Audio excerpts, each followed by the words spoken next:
empezar quisiera, como de costumbre, agradecer la extraordinaria oportunidad que me da Sameco, el equipo directivo, para compartir parte de los intercambios de estas jornadas, que es sin lugar a duda el mayor foro de mejora continua que existe en Argentina y probablemente también en los países del Cono Sur. Por lo menos no conozco una experiencia similar a esta. Así que para mí es realmente un gusto muy grande poder participar y compartir algunas ideas.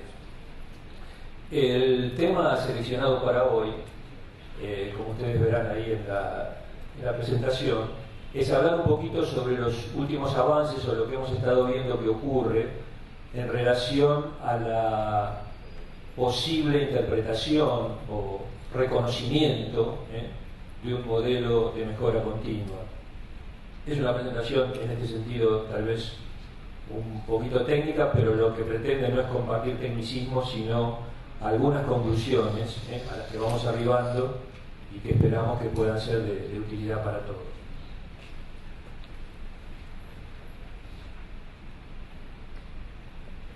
Bien, la idea entonces de hablar de un modelo, ¿no es cierto? El primer interrogante sería ¿por qué hablamos de modelos o por qué mencionamos la palabra modelo?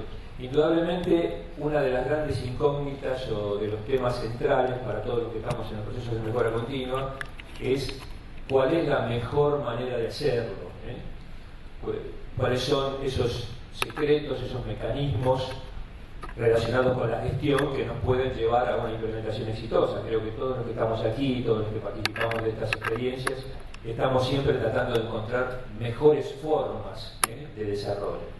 Y en ese sentido, pese a que estamos hablando de últimas miradas, no nos podemos sustraer al hecho de refrescar o recordar el marco conceptual que tiene la mejora continua. Tal vez en eso, no sé si lamentablemente o afortunadamente, no nos podemos escapar de conceptos que no son nuevos ni son últimos, sino que son tradicionales, pero que son los que siguen rigiendo el escenario de la mejora continua. Y bueno, en ese sentido tenemos a los grandes maestros, ¿no es cierto? Deming, Yurani, Ishikawa, Ono, Shiba. Por supuesto somos injustos porque podríamos mencionar muchos otros, pero estamos tratando de sintetizar ahí un poco la esencia del marco conceptual. Y también sería muy ingenuo pretender en un lapso de tiempo muy pequeño sintetizar ese marco, que es multidimensional. Pero si tuviéramos que hacer un esfuerzo de síntesis máximo, creo que podríamos mencionar el sistema de conocimientos profundos como una gran síntesis, ¿no? que Deming desarrolla en los 90 y que nos marca aquellas cuestiones que son centrales, de una manera tan sintética que parece muy desafiante, ¿no es cierto? La apreciación del sistema en términos de que toda organización es un conjunto de procesos que interactúan y que podría ser un gran error concentrarnos en uno, olvidándonos del resultado global de esa interacción con un sistema. A veces, pensando que mejoramos algo, podemos estar empeorando el resultado general. El conocimiento de la variación, entendiendo que convivimos con variación y es imposible que no lo hagamos. Lo importante es poder interpretar esas variaciones, saber de qué naturaleza son y por lo tanto cómo las vamos a tratar. El tercer elemento, que es la teoría del conocimiento, que nos marca un poco cómo nosotros debemos valorar la experiencia, pero no es suficiente tomar decisiones solamente a la luz de la experiencia, sino que tenemos que transformar esa experiencia en nuevas teorías y manejar métodos científicos para ser más eficientes y sobre todo poder enfrentar los problemas crónicos que tienen una complejidad que a veces supera al uso tradicional de la experiencia rutinaria. Y finalmente, tal vez lo que parezca más pequeño o esté ahí más disimulado y termina siendo el elemento central, que es la psicología, en términos de entender que trabajamos con personas y que si nos olvidamos de eso, todo el sistema puede carecer de sustentabilidad. Entonces, Deming hace acá una síntesis extraordinaria, diría yo, de lo que es el marco conceptual. A partir de allí, nosotros tenemos las organizaciones. ¿Qué digo con esto de las organizaciones? Me refiero a que las organizaciones reales tienen una vida propia, un comportamiento que, por supuesto, difícilmente sea 100% coincidente con el marco conceptual. Es decir, una cosa es lo que nos dice la teoría otra cosa es lo que observo cuando miro cómo funciona una organización real, ¿verdad? Entonces, en esa diferencia que tenemos entre estas dos cuestiones, aparecen los modelos, y acá un poco la respuesta a la pregunta que está marcada allí en el cuadro de por qué hablamos de modelos. Porque lo que hacen los modelos es tomar elementos del marco conceptual y plantearnos afirmaciones, deseos de comportamiento, estructuras que debería ser, en todo caso, el ideal para una organización cualquiera. Es decir, nos da un arquetipo, nos da un marco de referencia, nos dice, deberían ocurrir estas cosas. Entonces, cuando uno mira lo que ocurre respecto de lo que debería ocurrir, empieza a encontrar una diferencia que generalmente me sirve para hacer un diagnóstico. Así funcionan los modelos de excelencia, así funcionan las normas ISO 9000 dentro del campo de interés nuestro, y muchos otros modelos en otros campos. Nos dan una oportunidad de comparar y por lo tanto encontrar donde sobre todo no estamos demasiado desarrollados y entonces tenemos una oportunidad de desarrollo. Es decir, esa búsqueda de diferencia es la que los modelos nos generan. Nosotros vamos a hablar acá muy sintéticamente de dos: el modelo evolutivo de comportamientos de mejora continua, y uno, por supuesto tiene una gran tradición dentro del campo académico en la mejora continua, y otro mucho más reciente que hemos desarrollado hace algunos años en el Instituto de Industria, que es el modelo autodiagnóstico. ¿Qué pasa? Vamos a hablar un poquito. El modelo evolutivo, tal vez algunos de ustedes lo conocen o varios lo conocen, tampoco es una cosa nueva, pero lo que vamos a ver, que es muy interesante, es qué nos dice la aplicación de este modelo en los últimos años en el campo de la mejora continua. Es un modelo que en principio establece 5 niveles, ustedes los pueden ver allí. No me quiero detener mucho en esos niveles porque son niveles evolutivos, los hemos comentado también en alguna otra charla en el marco de Sameco, que van mostrando cómo una organización puede evolucionar desde un nivel muy preliminar hasta la organización que aprende, que sería como el sumo, ¿no es cierto? Sería el máximo nivel.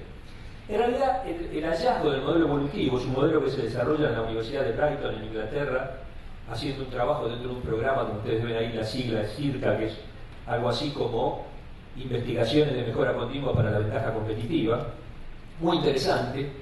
En este desarrollo, originalmente con 103 empresas, se descubren cosas que creo que son muy importantes. Por ejemplo, que la mejora continua no es tengo, no tengo, on-off, blanco-negro, sino que hay un grado de evolución en donde uno puede ver en qué nivel está dentro de ese grado de evolución. Y tal vez más importante todavía que esto, lo que estos investigadores descubren es que la mejora continua tiene que ver fundamentalmente con rutinas de comportamiento, que también las llaman habilidades. Es decir, estas 6 rutinas de comportamiento o habilidades están conformadas a su vez por 32 comportamientos que las integran. Y ellos descubren, con este estudio, que eso es lo que va generando la posibilidad de evolución. A medida que uno va aprendiendo y va incorporando nuevas rutinas de comportamiento o habilidades, va creciendo el grado de desarrollo de su programa de mejora continua. Y hay un sistema de mejora o de aprendizaje que es de doble ciclo, ¿no? Cuando estoy dentro de una habilidad, voy mejorando las rutinas dentro de esa habilidad para ir creciendo, y en determinado momento pego el salto y paso de una habilidad a la siguiente y hago un salto de doble ciclo, ¿no? El típico aprendizaje cíclico. Bien, para darles una idea más o menos aproximada, por supuesto tenemos un tiempo agotado acá, no podemos describir todo el modelo, pero lo importante no es el modelo, sino lo que el modelo descubre, que es lo que quiero comentarles. Pero para que ustedes tengan una idea, estas son las 6 habilidades. Crear el hábito de la mejora continua, desplegar la mejora, enfocar la mejora continua en aquellos objetivos que la organización tiene, desplegarla interna y externamente, hacer mejora continua de la mejora continua, que es lo que se llama gerenciamiento estratégico de la mejora continua, liderar y dar soporte, un gran desafío para la mayoría de las organizaciones, y tal vez la habilidad más difícil, generar la habilidad de aprender, no repetir errores e ir creciendo permanentemente. Estas habilidades se componen de comportamientos que no podemos poner acá en 32, Cada habilidad tiene 5 o 6 comportamientos. Ustedes pueden ver acá algunos ejemplos para ver de qué se trata. Entonces, eso es lo que plantea básicamente el modelo. El modelo es de fines de los 90, las publicaciones del comienzo de la década del 2000, pero se ha seguido trabajando con esto, incluso en Europa, en conjuntos de empresas mayores al original. Y eso es lo que me parece trascendente para compartir en este punto. Fíjense algunos de los hallazgos.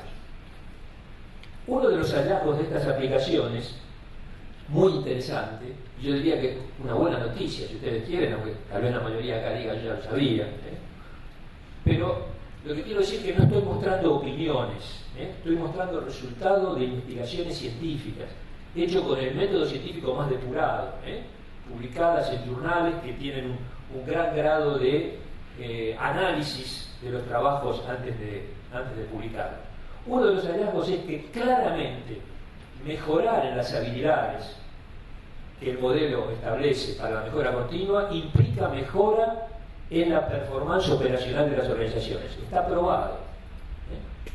Es muy importante esto, ¿no? Para garantizar, decir, no hacemos solo mejora continua porque nos gusta, esto mejora la performance de la organización. Está probado. Y, tal vez un poco más sorprendente que esto, no depende del uso de herramientas. Lo cual ahí nos pega como un pequeño sacudón, ¿no? Fíjense lo que dicen los investigadores. No depende, Six Sigma, ISO 9000, 7 herramientas. Ojo, no están diciendo no usen herramientas o las herramientas son malas, cuidado, ¿no? No están diciendo eso. Por supuesto que son buenas y hay que usarlas. Está diciendo, esa mejora en la performance fundamentalmente depende de ir creciendo en las habilidades de la mejora continua. Tal vez muchos recuerden que en los últimos años venimos hablando mucho de los aspectos intangibles. Bueno, ahí están metidos. Creo que es un camino en el que no nos habíamos equivocado, la importancia que tienen los intangibles. Esas habilidades son fundamentales. No tanto si uso una herramienta u otra, que por supuesto son útiles las herramientas y hay que usarlas. Otra de las cosas que estos últimos trabajos muestran, tal vez esto no sea tan relevante, pero creo que es importante marcarlo, es que el modelo original decía, bueno, uno va creciendo en las habilidades, ¿cierto? Sí. Por ejemplo, primero creamos el hábito, una vez que creamos el hábito nos enfocamos, después vamos desplegando, después vamos mejorando, apuntalamos el liderazgo.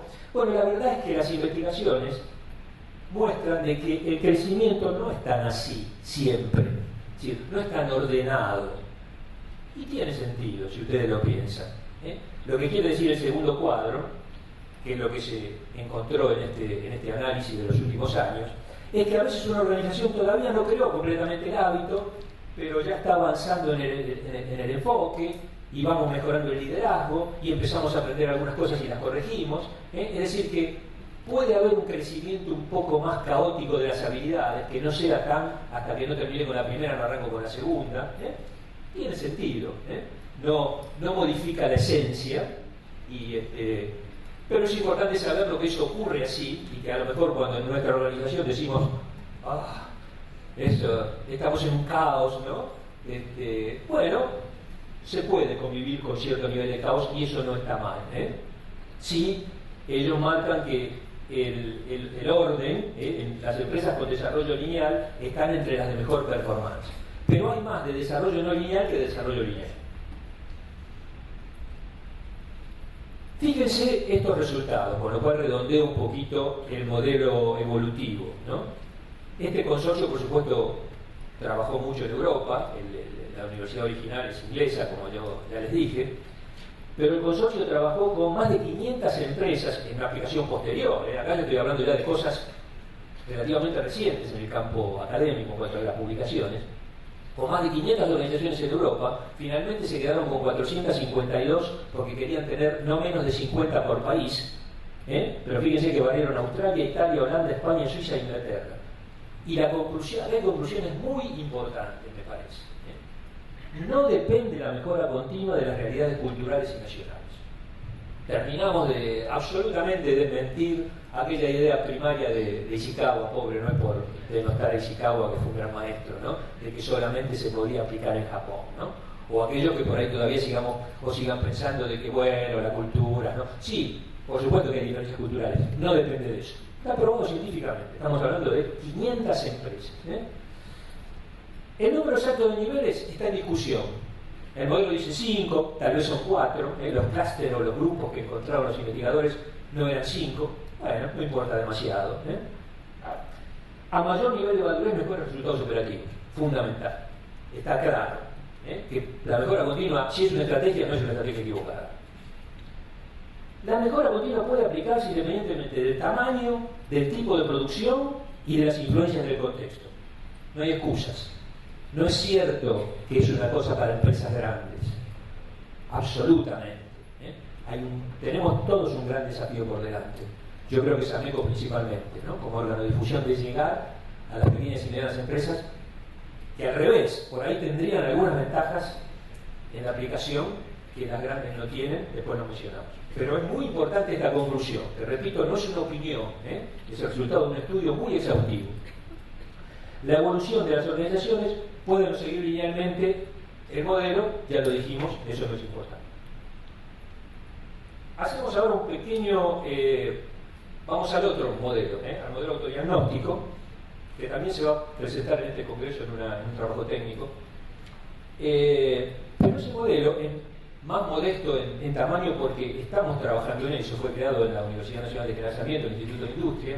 Por supuesto no tenemos el alcance todavía del modelo evolutivo, pero creemos que es importante lo que aporta. Es un modelo que surge de un trabajo primero con 30 empresas en el marco de Sameco, 2009-2011, que desarrolla también 5 niveles, pero que tiene una particularidad un poco diferente. Trabaja sobre factores clave para implementar la mejora continua y desarrolló en este estudio un conjunto ya no de 32 comportamientos, sino de 65 factores o variables, de los cuales 47 son formales y 18 intangibles, tratando de seguir esta línea de qué pasa con lo intangible, ¿no? Qué pasa con aquello que no se ve. Y fue aplicado hasta ahora. Nosotros esperamos en los próximos 2 años, con la ayuda probablemente de todos ustedes o de todos los que tengan algún interés de participar, de ampliar mucho esta base para aprender más y poder divulgar más cómo hacemos mejora continua más efectivamente. Esperemos, tenemos mucha fe de que eso es muy posible. Y también lo queremos federalizar. Estamos trabajando con universidades del interior y, ¿por qué no? El desafío sería llegar a los países vecinos, especialmente a Brasil. Sería fantástico. Bueno, ¿qué conclusiones arroja este modelo? Cuando nosotros lo aplicamos a este primer grupo de empresas que voluntariamente quiso participar para usarlo como una herramienta, imagínense ustedes, 65 variables, 26 casos, las preguntas son de respuesta múltiple, una gran cantidad de información, que si uno la mira así dice, se marea. Bueno, afortunadamente hay métodos estadísticos que nos ayudan. Acá usamos un análisis de correspondencias múltiples, que no me voy a meter con la herramienta, es un método estadístico, ¿verdad? Pero que nos permitió sintetizar toda esta gran cantidad de información en 3 conjuntos que lo llamamos dimensiones. Esas dimensiones son fundamentación, profundización y efectividad y alineación de objetivos y resultados. Hay que recordar, acá hay gente que sabe mucho de estadística seguramente, que los métodos estadísticos son una ayuda, una herramienta, pero si el experto que la utiliza no puede identificar qué le está diciendo la herramienta, o no encuentra el sentido de lo que la herramienta le está entregando como resultado, es simplemente un ejercicio matemático y no pasa de allí. Bueno, por suerte estas 3 dimensiones, que no son variables individuales, sino son conjuntos de resultados, les encontramos un sentido, y eso nos pareció muy valioso y es lo que hay que profundizar. Fíjense lo que encontramos. La fundamentación. Ayudamos con algún dibujito para darle un poco de color. La fundamentación, que es como la base, es la principal dimensión de este modelo, está compuesta por una serie de elementos que uno diría, bueno, ahí está lo fácil. La verdad que no. Cuando entendemos lo que es la fundamentación, nos dimos cuenta de por qué no es sencillo y por qué a tantas empresas les cuesta sustentar la mejora continua. Pero tiene una cadencia lógica, observenla. Equipo formalizado, capacitación y uso de herramientas. Hasta ahí todo bien. Armamos unos equipos, es lo más básico, por eso está en el pie de la escalera. Existencia y dedicación y reporte de los facilitadores, aquellos que internamente mueven el sistema. Hasta ahí también bastante lógico. Selección de temas en gerencia y apoyo de mandos medios. Ya empezamos a ver Luego de alguna sonrisa, empezamos a ver esas resistencias que a veces encontramos y contra las cuales hay que pelear. Pelear no, digamos. Avanzar, ¿no es cierto?, gestionar. Aplicación en áreas de soporte, está bien, para que los que aplicamos no seamos marcianos, todos trabajen y colaboren. Y fíjense, quisimos poner como una nubecita de tormenta, porque nos apareció en la fundamentación el primer grupo de intangibles. Y la nubecita quiere decir que ese es un gran desafío. Y eso explica por qué aún la fundamentación de la mejora continua es compleja. Porque fíjense lo que requiere: comunicación supervisor operario, visita a los lugares de trabajo, búsqueda de consensos, reflexión posterior y captura de aprendizaje. Eso es bien complejo. ¿Que hay que hacerlo? Por supuesto que hay que hacerlo. Pero digo, eso es un tema a analizar y a desarrollar en la organización, pero nos estamos dando cuenta que está en la fundamentación de la mejora continua. No podemos armar un sistema sustentable sin ese elemento. Ese es el conjunto de intangibles. Y después viene el reconocimiento.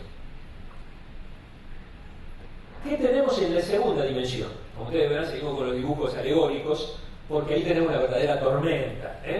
Si pasa, se va a ver el sol, y si no pasa, no pasamos nosotros tampoco. Esos son todos intangibles. Esto nos demostró de que estábamos bien orientados, de que si no manejamos los intangibles, la mejora continua no se hace sustentable. No estoy diciendo de que uno no pueda tener algunos equipos funcionando, no estoy diciendo eso. Estoy diciendo de un sistema, como lo tienen los casos de éxito, y después hablo un poquito de eso, que se sostiene en el tiempo y que es una verdadera estrategia organizacional. Y esto está totalmente ligado a la involucración de la dirección. Todo lo que viene abajo depende de eso. Fíjense, nivel de los líderes, comunicaciones, gerencia de mandos medios, gerencia de operarios, comunicaciones horizontales. Es todo un mundo que depende fuertemente de la involucración gerencial. Conocimiento del programa. Lógico, si no hay comunicación, no hay conocimiento, hay mala interpretación. De eso se desprende que la gente participe o no quiera participar. Y de ahí surge finalmente que estén satisfechos o estén insatisfechos.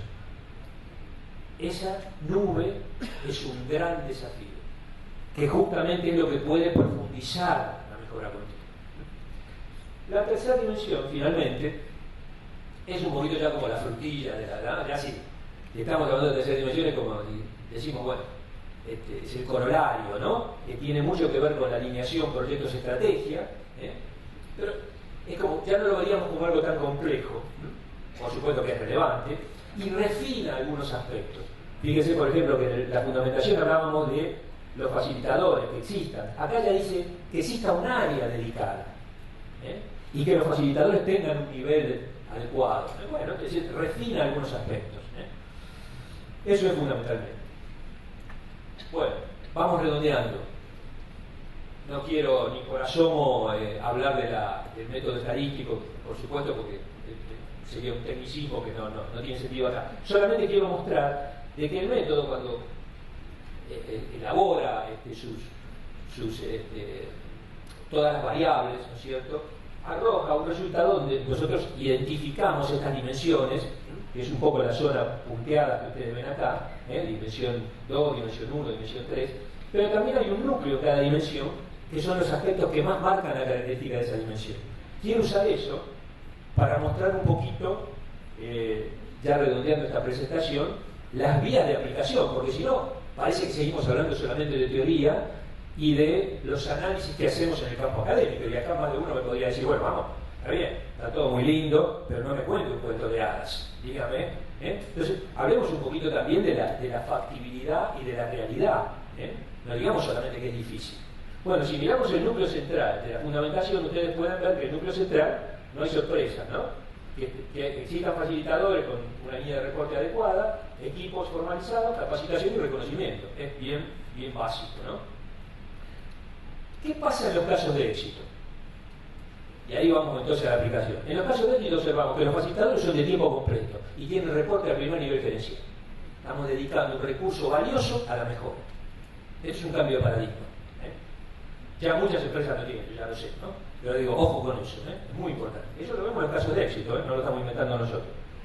La existencia de equipos está formalizada, es como la rutina. No es, mira, ahí lo tenés, el gerente que quiere lo usa, el que no lo usa, después al gerente se le pide por los resultados, pero cada uno verá cómo los alcanza. No. Esto es parte de la forma de trabajo. Eso es lo que vemos en los casos de éxito. La capacitación está asumida como una competencia básica. Alguien entra y va a ser inducido y va a ser formado porque parte de su trabajo es ese. No es que haces una cosa o haces la otra, está claro. Y el reconocimiento está totalmente formalizado y en las empresas grandes hay distintos niveles y expresiones, ¿no? A nivel área, a nivel planta, a nivel país, corporación, etcétera, depende del tamaño que la empresa tenga, ¿no? En el caso de la profundización efectiva y efectividad, vemos la involucración de la dirección, que ya habíamos dicho que era central. Hay un mensaje claro que basta del máximo nivel, que a veces está hasta sistematizado en las agendas. ¿Qué quiere decir esto? Hemos hablado tanto de la involucración de la dirección que a veces uno se fatiga con eso, ¿no? Bueno, esto quiere decir que del tema se habla en las reuniones de gerencia y que el mensaje que viene de arriba es: señores, esto es tan importante como conocer el negocio. Parece casi, lo digo así, algunos me mirarán con escepticismo, ¿no? Yo lo escuché, no me lo contó nadie, yo lo escuché. Claramente es parte de la estrategia, y por eso vemos los resultados que vemos en esos casos de éxito, ¿no? La comunicación gerencia-operador se aplica, no se declama solamente. Acá están los famosos Gemba Walk que vemos en los libros de Lean, o el Genchi Genbutsu de Ono, ¿no? Ahí está, hay que caminar la planta, hay que hablar con la gente, es eso. El nivel de los líderes es sorprendente, lo que uno ve acá en el caso de que uno esperaría, bueno, los líderes tienen un gran nivel, fíjense que dice operarios, supervisores. En realidad, la maduración en los casos de éxito es tan grande que un operador perfectamente puede manejar un equipo. Tiene que ver con un grado de evolución, tal vez uno lo empiece por ahí, no sé si empezamos por ahí, pero se llega a ese nivel, y el índice de satisfacción es muy alto, por encima del 80%. ¿Es muy difícil lograr eso? Sí, es muy difícil, porque implica que el clima interno es bueno, pero uno rápidamente lo entiende. Es decir, la dirección está involucrada, el clima interno es bueno, todo el mundo quiere participar, y lógico, sí, claro, y ahí se empieza a entender. No digo que sea sencillo. Bueno, finalmente, el alineación de objetivos, no hay mucho que explicar acá, los temas pegan, impactan en los resultados sensibles. Igual surge también de sugerencias del personal, hay una participación dual, viene desde gerencia y participación en los casos de éxito, y el impacto de los resultados está siempre, o casi siempre, pero hay conciencia de que la mejora continua es un sistema para obtener resultados, sí, pero a través de ¿qué? Del desarrollo de las personas. Sí, a mí me lo han dicho eso cara a cara, hacemos esto para desarrollar las personas. Yo diría así, a ver, ¿qué me quiere vender, no? No, después lo entendí, claro. No es por ser ingenuo que uno dice quiero eso. No, es porque justamente es parte de la estrategia que me va a proveer más y mejores resultados. No todo se realimenta cíclicamente acá. En general se cumple con la condición de alineamiento también a la estrategia. Bueno, quiero cerrar con las conclusiones, ¿verdad? Hemos mostrado dos modelos. Por ahí es un poco petulante de parte nuestra comparar nuestro modelo autodiagnóstico, que es muy fresquito, con el modelo evolutivo de comportamiento, que tiene una gran tradición, por lo menos en el campo científico y académico, de la mejora continua. Pero creo que estamos trabajando en una buena línea y tenemos la esperanza de ampliar mucho esto para seguir aprendiendo entre todos, por supuesto. No hablan de cosas diferentes, aunque a lo mejor lo que yo mostré parece distinto, ¿no? El modelo evolutivo dice qué habilidades hay que aprender y comportamientos. El modelo autodiagnóstico se orienta un poco más a cómo se hace para alcanzar esas habilidades y comportamientos. Yo diría que son fuertemente complementarios, en todo caso. Aunque los ingleses no sepan esto porque no nos conocen demasiado. Pero no importa. Entonces, finalmente, ¿cuáles son las conclusiones? Para cerrar. Conocemos las habilidades necesarias para la mejora continua. Es importante. No decimos, repito, ya lo dije varias veces, que sea sencillo, pero es importante saber qué enfrentamos, señores.